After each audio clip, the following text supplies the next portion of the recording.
So you make a list of hypotheses. This is obviously not a natural phenomenon, and the extraterrestrial explanation seemed to be the best one. Why shouldn't we know that there's got to be life throughout the universe?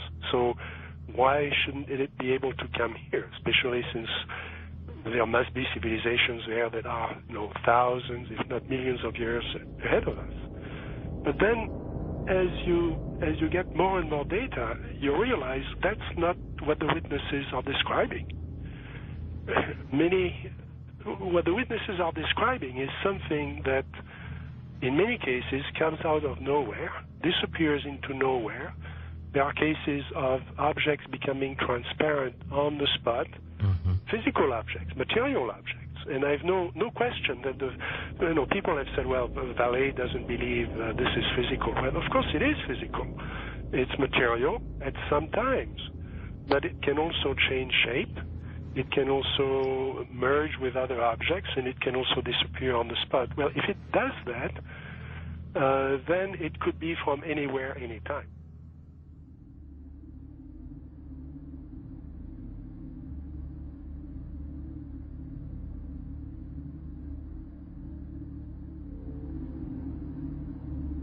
We always try to, to discredit the old legends, trying to say, no, these people were crazy, they thought everything was possible. But now we have the videos, and that's the big difference. Could you believe there are videos now of probably angels in the sky?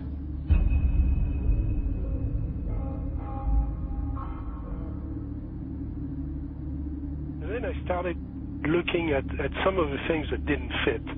And one of the things that I had to ask is, when did this actually start? Every UFO book starts with, on June 24, 1947, Kenneth Arnold saw something about Ukrainians.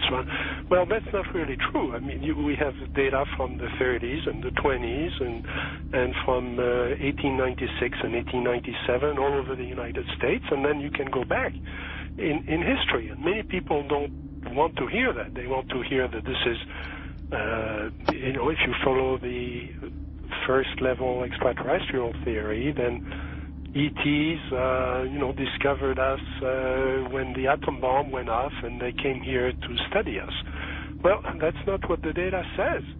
So when did it start? And I found an enormous wealth of data going back to medieval times and even before. Of course, as you go back in history, you lose the cultural context, and it's harder to understand the data. But in medieval times, there were records, especially the records of the church, that were kept very, very carefully about strange phenomena.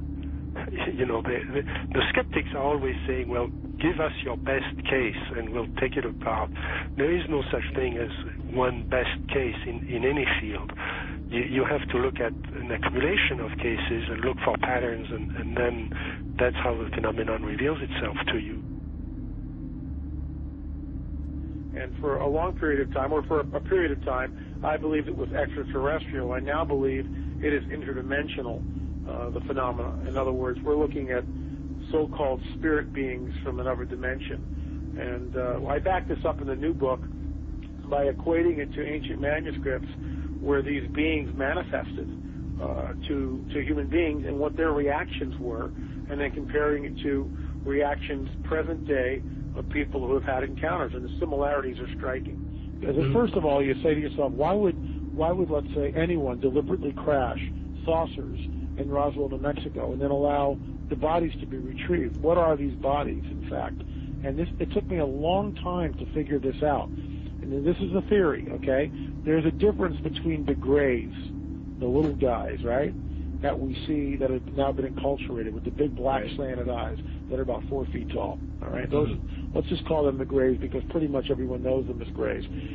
But there's another creature which people and abductees talk about that they see on board the ships, and these are tall beings, and they assume different forms. Sometimes they can appear as reptilian, other times they can appear as insectoid, other times they can appear as Nordic. In other words, in my opinion, they're shapeshifters. Now, why would I say that? What backs it up? there's a scripture, once again, from our spiritual handbook, which says that basically fallen angels can appear as angels of light if they so choose.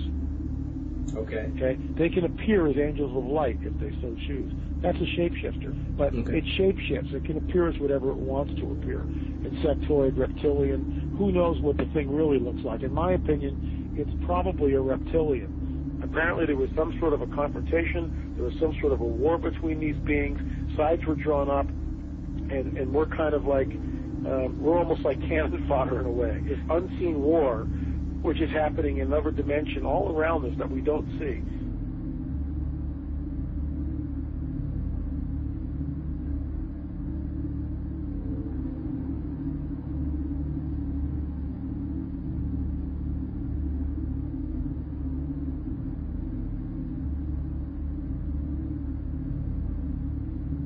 So my point is this: what if the Greys are nothing more than some sort of a biological suit that enables the demons, let's say, to interface in this dimension? That's what I think the Greys are.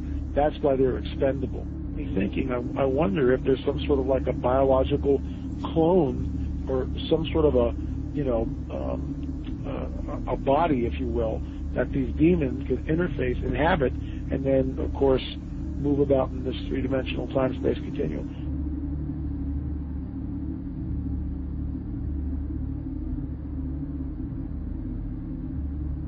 When you go back and you read the Book of Enoch, which, by the way, is found in the Dead Sea Scrolls, it amplifies the mischief that these fallen angels got into in and around the time of Genesis 6, which is why it was a global flood, because the Nephilim were on the earth, and these guys were all over the earth. And some of these skeletons that have been unearthed, specifically in Turkey, were over 30 feet tall.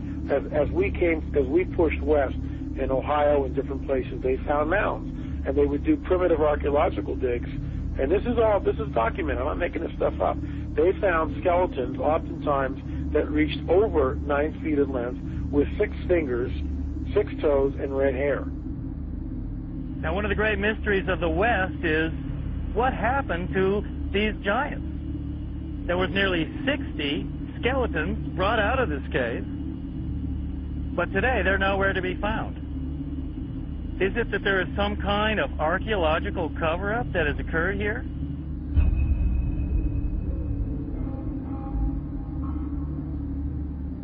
The main point is that that term is used of angels, fallen angels. And the offspring of those fallen angels with human women has produced a hybrid called a Nephilim. In the Hebrew, the term means the fallen ones. Also, the term is gigantes, which doesn't mean giants, it means earthborn.